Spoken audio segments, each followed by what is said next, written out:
but who do you think is the best player left in the playoffs? Jenna, those two guys have had tremendous playoffs, and they've been great. But to me, it's Devin Booker. I just believe Devin Booker is the best player left in the playoffs. Wow. When you think about his numbers, he's close. He's percentage points away from being a 50, 40, 90 guy. When you look at the quality of competition that they played, they had to start off going through the NBA champions. He was terrific. They sweep Denver. He was very consistent. We know Chris Paul had a monster series.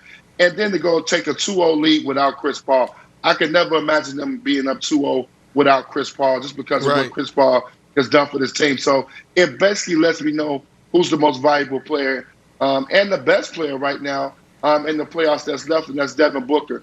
To be able to, I think he broke his nose. It looked like it's broken. He broke his nose to be able to get back in the game and tough it out and make two huge shots down the stretch. I just think Devin Booker is right now on his way to being one of the elite players in this league, a top 10 player. So I think he's the best player left right now in the playoffs.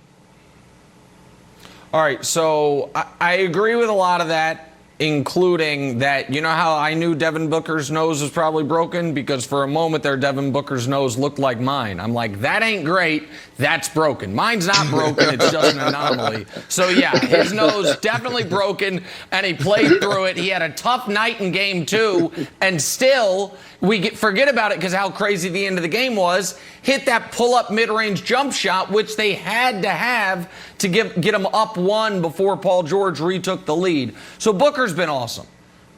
But the best player left in the playoffs is Giannis.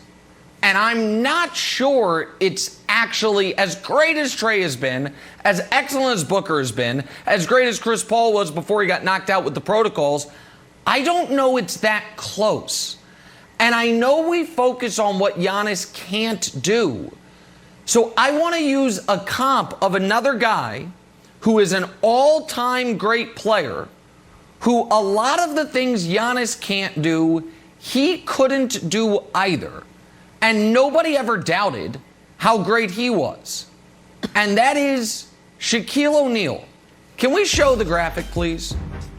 This is Giannis this postseason and Shaq at his apex. Those are Shaq's playoff numbers the 3 years the Lakers won the title. Points, basically identical. Shaq's got him by 1 in rebounds. Giannis has him by 2 in assists. Field goal percentage, almost identical. Free throw percentage, almost identical. Now, could you rely on Shaq at the free throw line? Nope.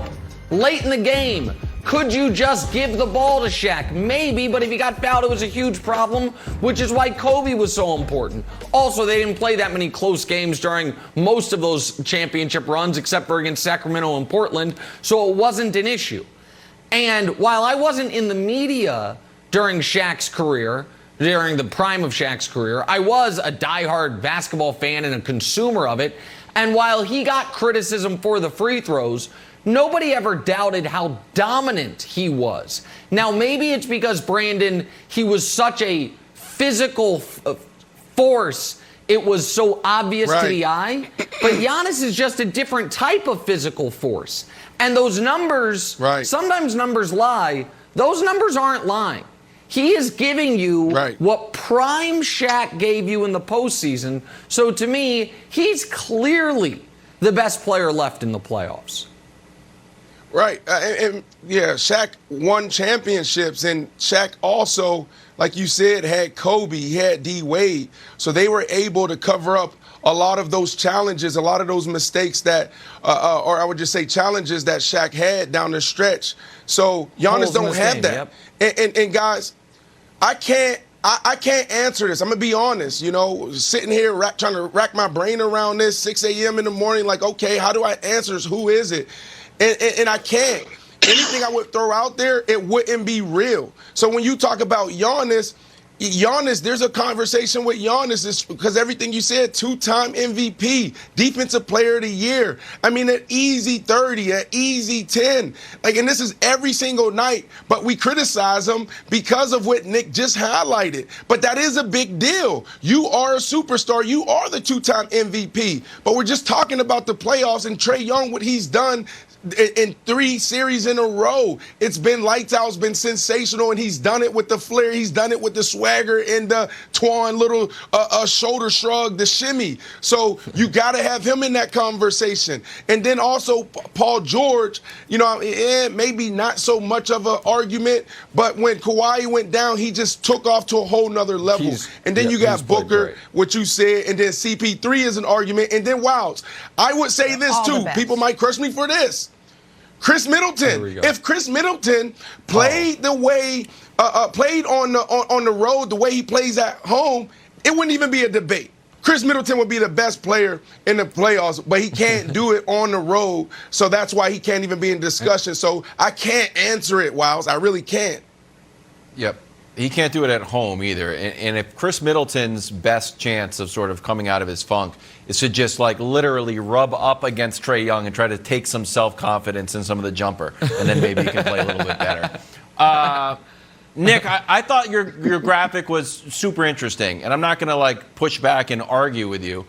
If we could throw it up again, it would be great, but if we can't, it's all right. Why doesn't it feel that way then?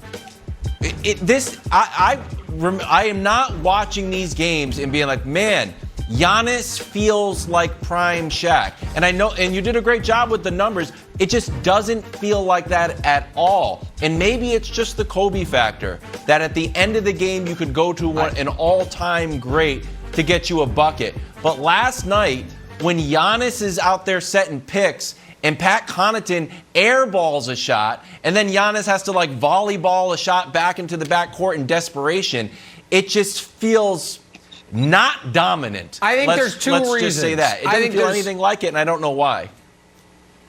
I think there's 2 reasons.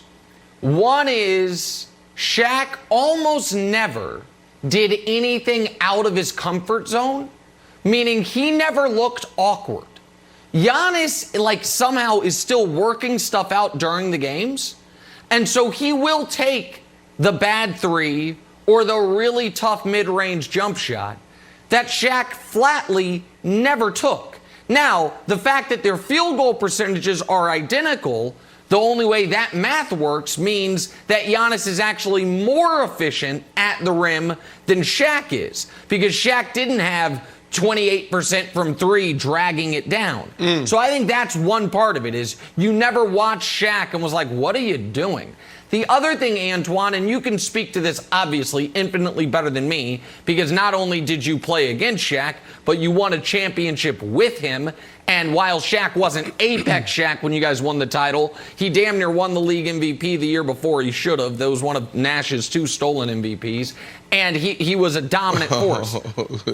I think because of Shaq's overall size, I think it looked like guys were more helpless than anyone ever looks against Giannis. Giannis is obviously a physical freak. His name's Greek Freak. But I don't think, I've never watched, because I didn't watch Wilt, anyone ever make other pros look smaller and more helpless than Shaq did, even if the numbers are the same. So I think that's the answer to Wild's question. But you having played against him and won a championship with him, I want to know what you think. Well, I love the graphic. I think that was great to point that out, Nick. I think sometimes we have to stop and think how great Giannis is and how good he is, and sometimes he gets criticized a lot. So when you put it up there with a guy like Shaq, those numbers are very impressive. My problem with Giannis is that I can't go to Giannis late, so he cannot be the best player in the playoffs right now. I can go to Devin Booker late, and I know he's going to deliver. I know he can make a big shot, and I know he's going to make his free throws. Giannis, I don't know. The question mark is I don't know if he's going to get it done for me. And also, Nick, I don't think Giannis can win a game without Chris Middleton playing good. If you look at these playoffs,